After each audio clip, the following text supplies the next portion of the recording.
Welcome back to the Andrew Tate Show by GSMC Sports. We have been talking football, college football, realignment, conference realignment. In the first segment, we covered the Dallas Mavericks and the Minnesota Timberwolves. In the second segment, we talked about the SEC not wanting Clemson or Florida State. And then in this last segment, segment 3, we talked about Utah potentially going to the ACC. Now we are moving, as I said, into our non-sports, into our entertainment segments. And Tate, have you ever been to a gender reveal party? I have not. I've only seen them on social media, and sometimes they do not quite actually work the way they're supposed to. They keep going viral, and not for good reasons usually, right? I mean, I think there's been recent cases where people have died because of gender reveal parties. Crap! No, I didn't know about that. There was that case a couple years ago where the gender reveal started one of the major wildfires in California. I remember that as well. Huge fines. This one isn't quite so dramatic because I didn't think death seemed terribly entertaining. But I guess it can be. But there was a moment for a Houston-based woman, Veronica Fernandez, when she got shot by a dart at her sister's gender reveal party. Yeah, she got taken down like a Cape Buffalo. Not quite, but no pun intended. I haven't seen this woman, so I'm not trying to throw no shade at her now. Veronica said, after convincing my sister and brother-in-law to let me and my family throw them a gender reveal, my brother-in-law agreed if it involved something cool. So we decided on real darts and a huge balloon. His idea, not mine, she said. Long story short, it's reveal time. So, of course, I want the best view of my sister's reaction and stand directly across. Never in my wildest dreams did I expect the dart to go straight through the balloon and into my foot. I look down because I feel a pinch, and there it is, a big dart sticking out of my foot. Maybe it was the adrenaline, but I had no clue until I looked down. That's when the panic sank in, and I am not a needle person. As it was, so when I saw that, I immediately began to panic, thinking about nerve damage, or I'm going to bleed out. Thank you, Grey's Anatomy. I refused to let anyone touch it, so somebody called 911, but the fire department says they can't remove it, so they send me to the ER. Luckily, everything was okay, and all I needed was a tetanus shot. Kids, don't do this at home, or better yet, don't do it at all. Never want to see another dart in my life, she said. And this, of course, this is an older gender reveal story, but it did go viral, and we keep getting viral gender reveals, not usually for good reasons. It went viral on TikTok, where it had over 4.5 million views. Okay. First off, she's kind of lucky it went into her foot. Yeah. You know, it'd be different if it hit her in the neck. She really would have went down like a Cape Buffalo. The eye. Well, yeah, it's all fun and games, so now I get poked out. You know what I mean? That's what they say. Okay. Yeah, these gender reveals are getting out of hand. You know, it's just crazy, some of the things that people are doing. People are getting sued because they're doing a gender reveal party. I remember seeing one, and it was supposed to have been a girl. They got the wrong stuff. It ended up being a boy. Just all kind of things like that. These gender reveal parties, how about this? We're just going to keep that between us. We're just going to look at the envelope. Thank you, Doc, for sending this over. Hey, look, we got a boy. All right, send y'all's gifts. We don't need a party. Now, I do understand why you do that gender reveal, because it does get you another layer of gift. You got a bridal shower gift. You got a gender reveal gift. You know, there's all kind of little gifts that you can get in these little things. So I understand about monetizing the situation and respect that.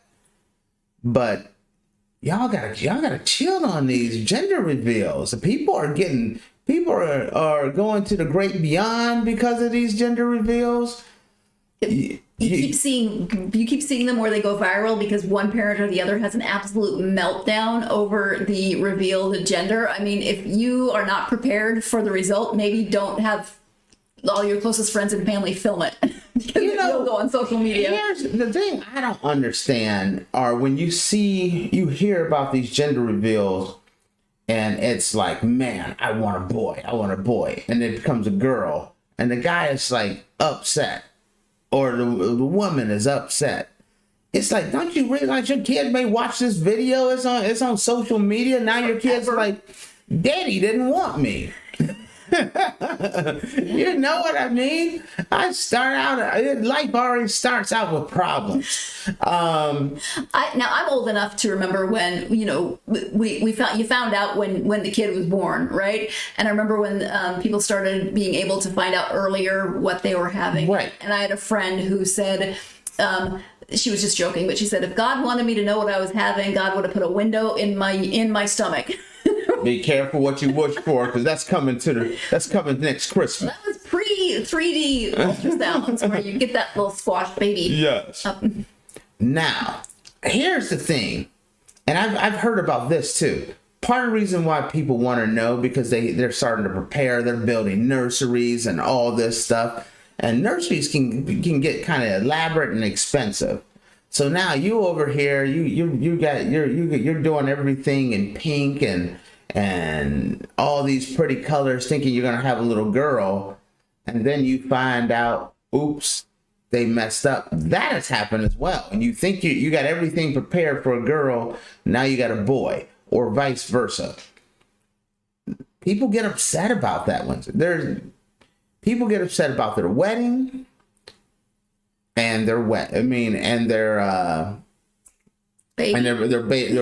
bridal showers and gender reveals. Though that's when Bridezilla meet Mamazilla.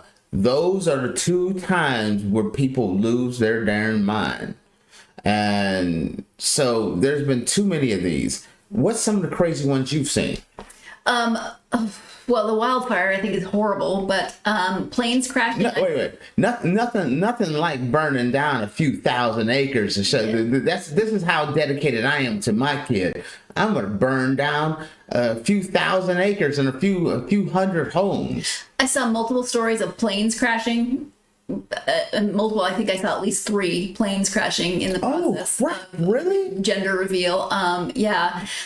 So Baby got stuck in the engine or something? What went down? One, it must have been like a water tanker. Speaking of wildfires, when they scoop up the water so they dropped the colored water, and then there was some sort of shift in the weight of the plane, and I don't know if the pilot wasn't prepared for that, but that crash, nobody was injured, thankfully. Okay. But people have died, and I did see, so the supposed inventor or creator of the gender reveal, they actually pinpointed to a person. Her name is Jenna Carvunidis, and I'm not sure how to pronounce her last name. I hope Jenna getting some CSC off of that. If y'all don't know what that means cash, sweet cash. Just for the record. Probably not, but all of these trends and everything going viral and things getting crazy prompted her to come forward and condemn gender reveal parties. She said she's the so-called, like I said, inventor of these gender reveal parties, and she's pleaded with parents to stop attempting such dangerous stunts. For the love of God, she said, stop burning things down to tell everyone about your kid's penis. No one cares but you, the parenting blogger wrote last year. Excuse me for having a cake for my family in 2008, she continued. Just because I'm the gender reveal inventor doesn't mean I think people should burn down their communities. Stop. No. She's probably feeling like... No, I'm not on her side on that one. She needs to set up and sit in the corner somewhere. But I did see a couple of multiple explosions. I just wanted to throw that out for you too. And let me explain why she needs to shut up and sit in the corner. She started something kind of cool. It's taken off globally, and yes, there are some things that go wrong in some of these gender reveals, but there's a lot of good that happens. So focus on the good and stay off the bad. That's kind of like Henry Ford coming out and being like, these cars are killing people. I'm sad I invented this. Why don't we stop doing cars? No, you're not going to do it. You hope for safer practices, but the car's out of the garage now. No, you don't take it away. Gender reveals are a good thing. They can be fun for the family. The mom gets a little extra attention, The grandparents gets a little bit of love and a little bit of excitement. It's spreading a little happiness to everyone. Just don't kill anybody while doing it. I think it's the wanting to, keeping up with the Joneses being more impressive than your sister, cousin, best friend's gender reveal. You have to go bigger, bigger, bigger. And then you end up burning down half of California, or something explodes, or what have you. Yeah, Bobby jumped through a hula hoop with blue smoke, so I'm gonna have a plane fly through a hula hoop with flames. That whole one-upsmanship, that's what's causing the problem. It is not gender reveals. It is idiot people doing that. That's the problem. You have to know who's doing those gender reveals. If you are not a smart individual, don't put him in charge. Don't put her in charge. Find somebody responsible to run your gender reveal and people won't get hurt. That's all I'm saying. Back to our original story. You know what all I could picture in this situation were lawn darts from when we were kids. I'm telling you, that's what I was thinking, the same thing. I'm not picturing like a dartboard dart. I was picturing a lawn dart. No, see, I like the first thing I thought it was like a syringe, like sure. like that, and then I was like, oh no, they got those lawn darts. For y'all that don't even know, y'all didn't grow up during our time. Feral time of the 80s. We had these things called lawn darts. They were like javelins that threw through the air, and people got taken out tons of times. I used to love they those things. Got banned. You were supposed to throw them into like a hula hoop sort of looking. Yeah, no, we had a. No, I'm just double checking because I'm younger than you. So no, we had those suckers. You listen. My brother had them. You could kill a neighbor and not get in any trouble. It was like, hey, sorry, we were playing lawn darts. Cops like, oh, we understand. Let's just pick the body up and let's roll out. It's amazing any of us survived the 80s. Let me just say. I played many mean games of lawn dart. Lawn dart was replaced with cornhole. That's what happened. Cornhole is a safer version of lawn darts. That's all it is. Lot lower stakes. Let me just say. All right, on that note, we're going to take our final break of this episode. When we come back, it's Florida Man Friday. Are you prepared? You are tuned in to the Andrew Tate Show by GSMC Sports, and we will be right back.